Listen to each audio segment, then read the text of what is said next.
नमस्कार बच्चों, स्वागत करता हूं मैं आप सभी का अपने चैनल ज्ञान प्रसार के अंदर। आज हम क्लास 12 के हिस्ट्री जो फर्स्ट चैप्टर था बेटा, आज मैं उसका थर्ड पार्ट लेके आया हूं। और आज की वीडियो के अंदर हम समझेंगे हड़प्पन सिविलाइजेशन के अंदर यानी हड़प्पा सभ्यता में एक शहर है जिसका नाम क्या बेटा, मोहनजोदाड़ो।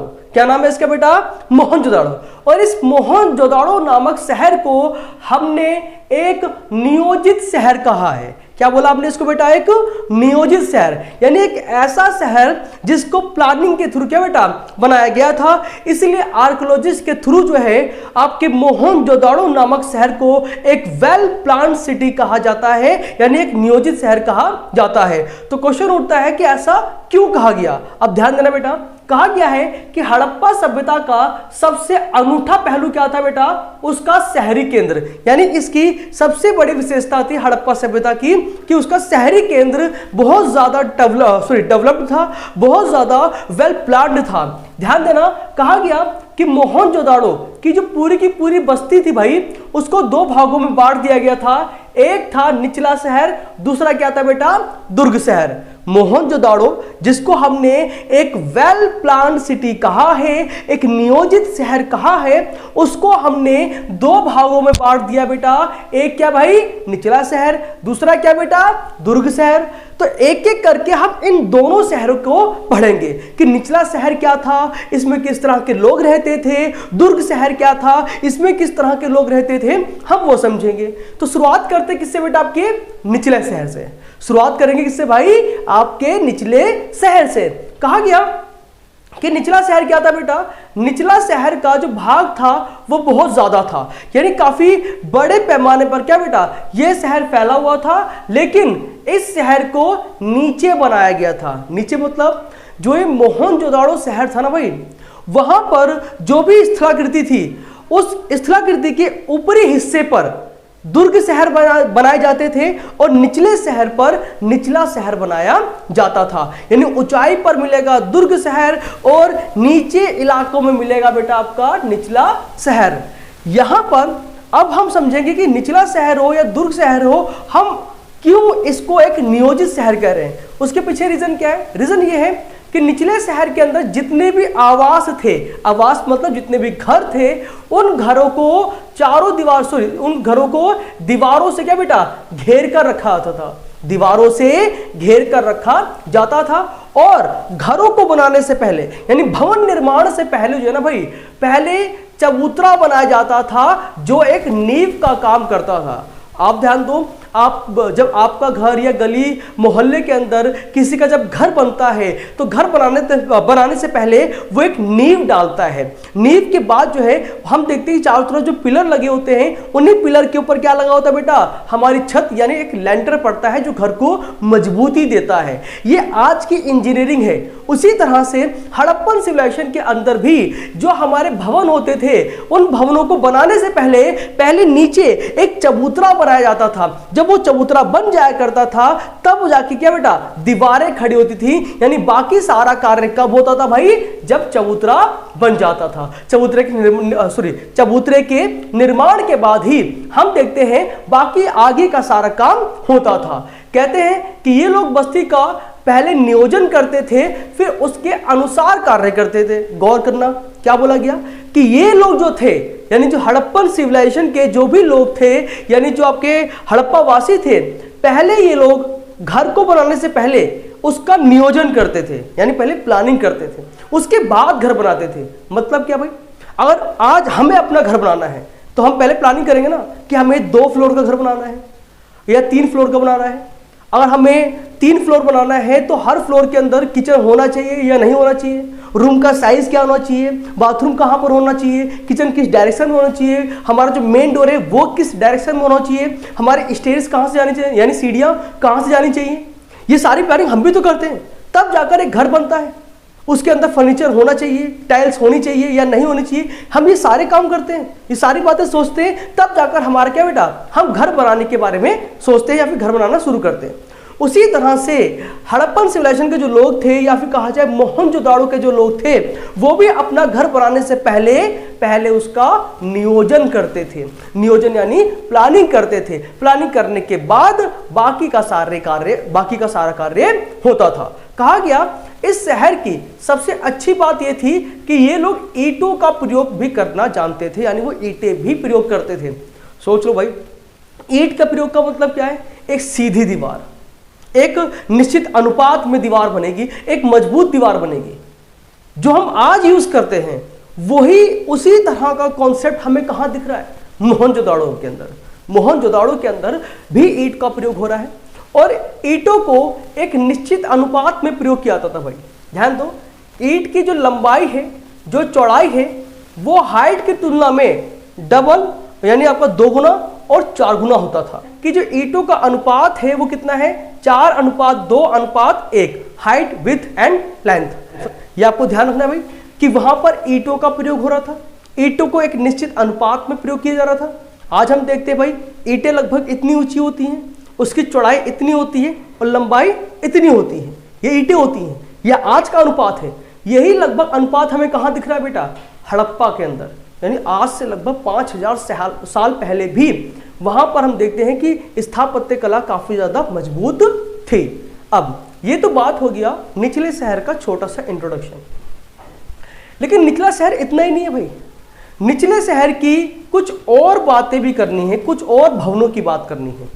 जैसे यहां लिखा है जल निकास प्रणाली और आवास अथवा गृह स्थापत्य कला। जब आप इन दोनों तरह के भवनों को समझ लोगे तब जाकर हमारा एक निचला शहर क्या हो जाएगा भाई?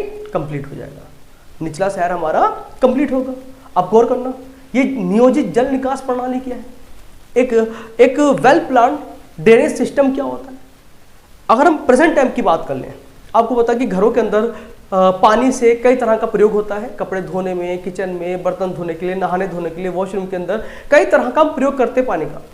लेकिन वो सारा पानी हम एक पाइपलाइन के थ्रू जो है, वो पानी जो है पाइपलाइन के थ्रू जो है हमारे घर के बाहर नाली में जाता है, देन वहां से सीवर में, देन सीवर के बाद जो है गली के बाहर जो नाला होता है वहां से, फिर उस नाले से जो हमारे मोहल्ले का जो एक मेन नाला होगा, जो मुख्य नाला होगा, जो हम काला नाला, गंदा नाला कह देते हैं, वो वहां पर जाकर हमारा ड्रेनेज सिस्टम क्या होता है? कंप्लीट होता है।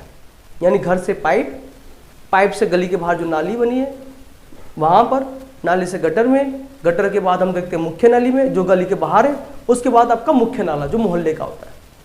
उसी तरह से हड़प्पा वासी ने भी, हड़प्पा के अंदर या मोहनजोदाड़ो के अंदर में देखने को मिलता है भाई कि इन लोगों ने भी एक परफेक्ट ड्रेनेज सिस्टम का यूज कर रखा था। ड्रेनेज सिस्टम के अलावा हम ये देखते हैं भाई, परफेक्ट ड्रेनेज सिस्टम क्यों बोल रहे हैं कि जिस तरह का ड्रेनेज सिस्टम हम लोग फॉलो करते हैं भाई, सेम इनके पास भी था।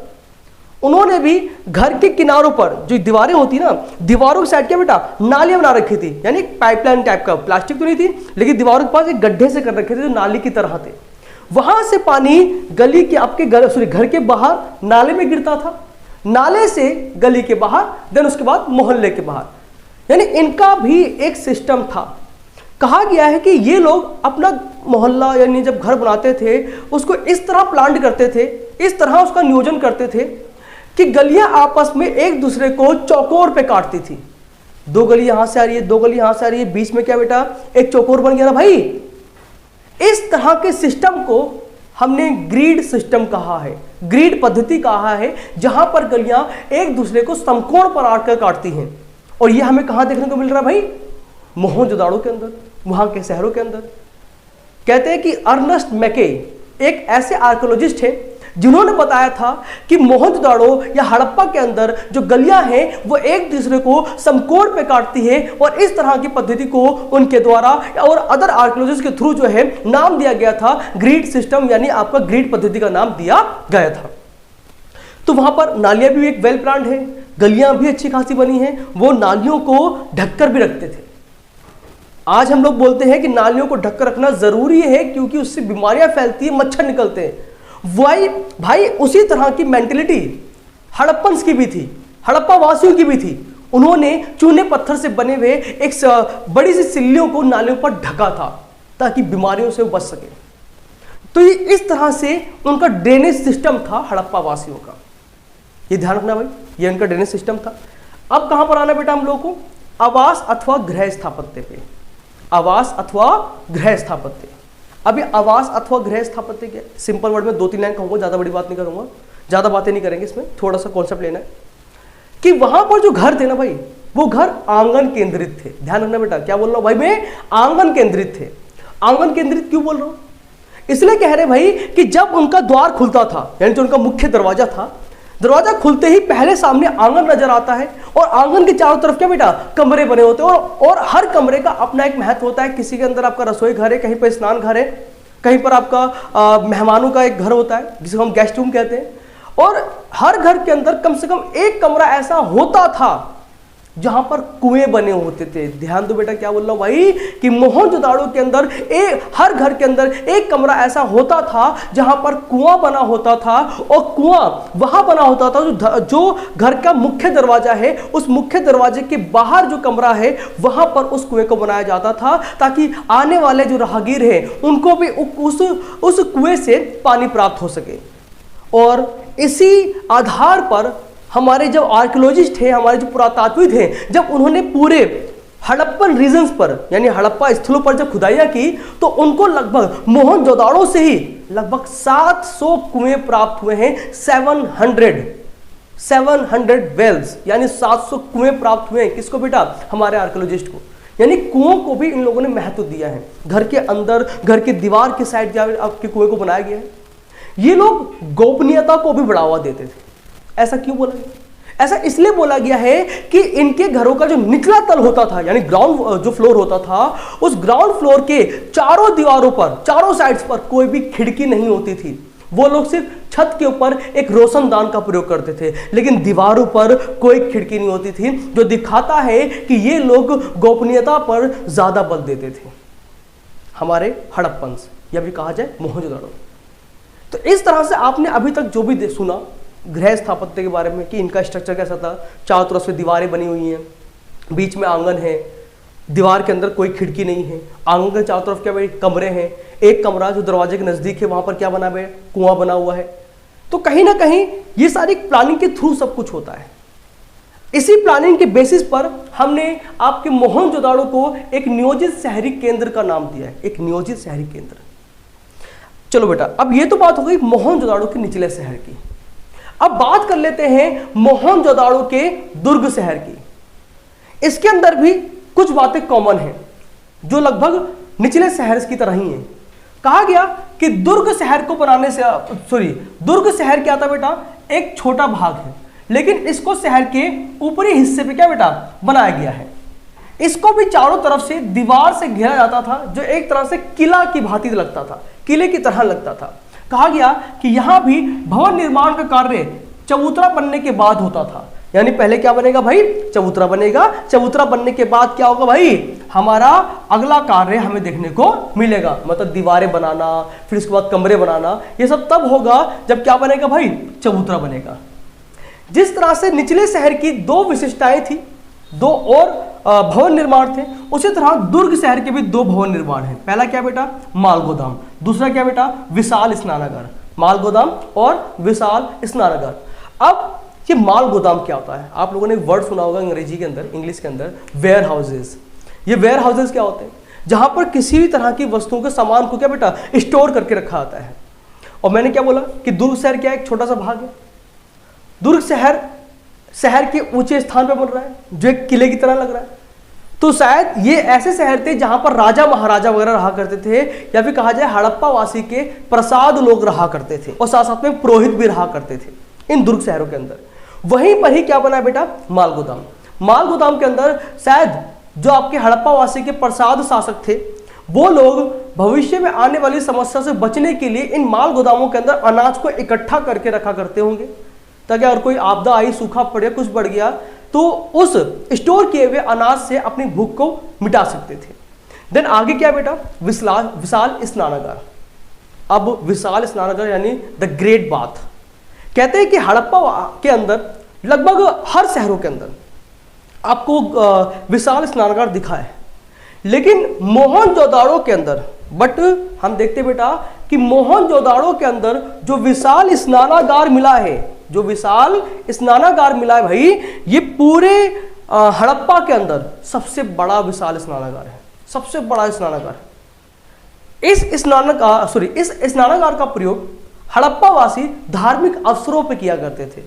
जिस तरह हम कहते थे भाई हो सकता है कि शायद धार्मिक अवसरों पर वो जब पूजा पाठ के लिए आते थे तो वहाँ पर स्नान करते होंगे पूजा से पहले, और इस स्नानागार के अंदर भी जहाँ पर पानी है भाई उस पानी के चारों तरफ क्या बेटा कुछ कमरे बने हुए, में भी शायद वो चेंजिंग रूम होंगे।